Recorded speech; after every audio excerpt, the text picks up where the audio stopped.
ஒரே நேரத்தில் இந்தியாவின் மிக உயரிய 2 இராணுவ பதவிகளுக்கு தமிழ்நாட்டை சேர்ந்தவர்கள் நியமிக்கப்பட்டிருக்கிறார்கள். ஆமங்க, இந்திய வரலாற்றிலேயே முதன்முறையாக தமிழ்நாட்டை பூர்வீகமாக கொண்ட lieutenant general NS Raja Subramaniam இந்தியாவின் புதிய முப்படை தலைமை தளபதியாக, அதாவது chief of defence staff CDS ஆக நியமிக்கப்பட்டிருக்கார். அதேபோல கடற்படையோட புதிய தலைமை தளபதியா வைஸ் அட்மிரல் கிருஷ்ண சுவாமிநாதனும் பொறுப்பேற்க போறார். டெல்லியில இப்படி ஒரு வரலாற்று சிறப்புமிக்க இராணுவ தலைமை மாற்றம் நடக்கும் அதே நேரத்தில் நம்ம தமிழ்நாட்டில் கடந்த அரை நூற்றாண்டுகால திராவிட அரசியல் வரலாற்றை உடைச்சு ஒரு மாபெரும் அரசியல் திருப்பம் நிகழ்ந்திருக்கு. இந்த 2 பிரம்மாண்ட மாற்றங்களுக்கும் பின்னாடி இருக்கிற சுவாரஸ்யமான பின்னணி என்ன?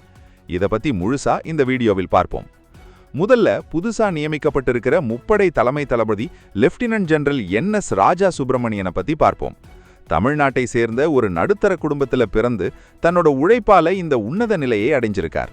புனேவின் தேசிய பாதுகாப்பு அகாடமி மற்றும் டேனாடூனின் இந்திய இராணுவ கல்விக் கழகத்தில் பயிற்சி பெற்ற இவர் லண்டன் கிங்ஸ் கல்லூரியில் சர்வதேச ஆய்வுகளில் முதுகலை பட்டமும் சென்னை பல்கலைக்கழகத்தில் MPhil பட்டமும் பெற்ற மிகச்சிறந்த ஒரு அறிவுசார் தளபதி.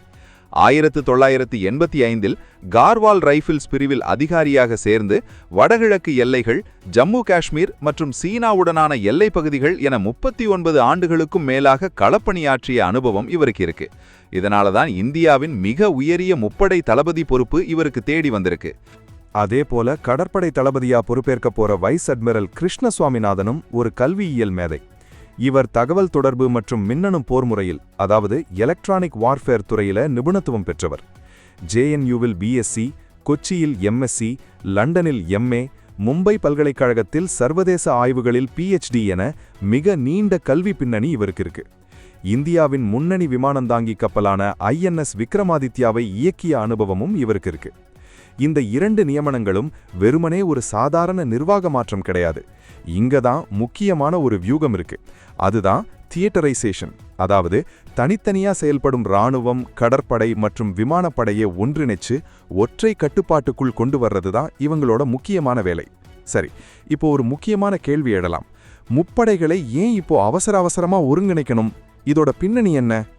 உங்களோட கருத்து என்னங்கிறத கமெண்ட்ல சொல்லுங்க.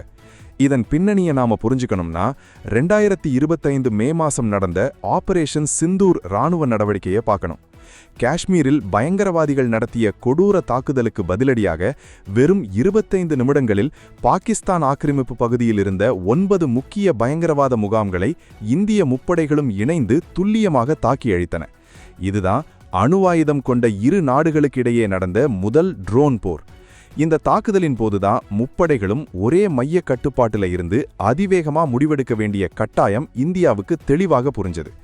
இந்த ஆபரேஷன் சிந்தூர் தந்த வியூக பாடங்கள் மூலமாகத்தான் டெல்லி கண்டோன்மெண்ட் பகுதியில் அதிநவீன கூட்டு செயல்பாட்டு கட்டுப்பாட்டு மையம், அதாவது JOCC பயன்பாட்டிற்கு கொண்டு வரப்பட்டிருக்கு.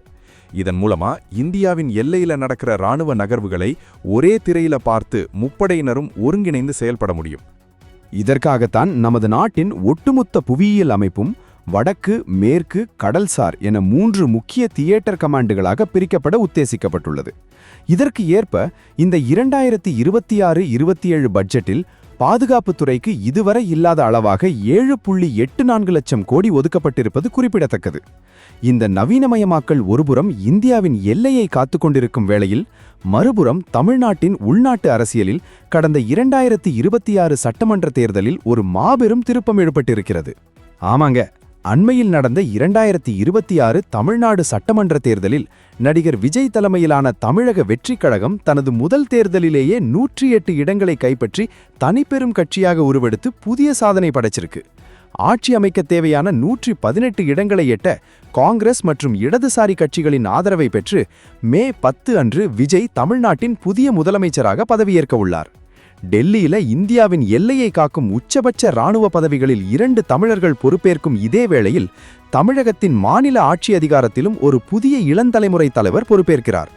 நாட்டின் எல்லையில இராணுவ கட்டமைப்பும் மாநிலத்தில அரசியல் கட்டமைப்பும் ஒரே நேரத்தில் புதிய பரிமாணத்திற்கு மாறுவது ஒரு வரலாற்று திருப்புமுனை. புதிய தளபதிகளின் கீழ் இந்திய இராணுவம் மேலும் வலிமை பெற வாழ்த்துவோம். நீங்க என்ன நினைக்கிறீங்கன்னு கமெண்ட்ல சொல்லுங்க. நன்றி, வணக்கம்.